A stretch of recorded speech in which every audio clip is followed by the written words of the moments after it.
When you paint or lacquer your projects, you can speed up the process by using painter's points. They're cheap and readily available at hardware stores.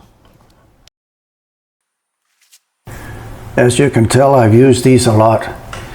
One thing that really irritates me with these is that they tend to slip and slide. I'm demonstrating here, of course, but this always seems to happen when I'm doing a paint job.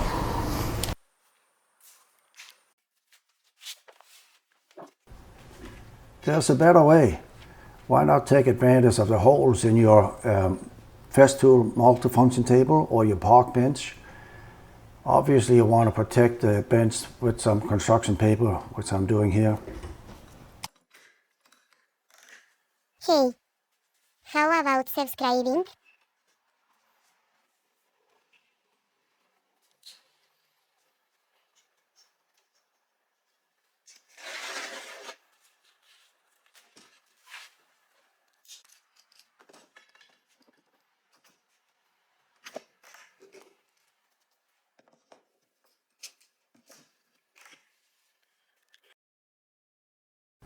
Print a few MFT painter's points, links in the description.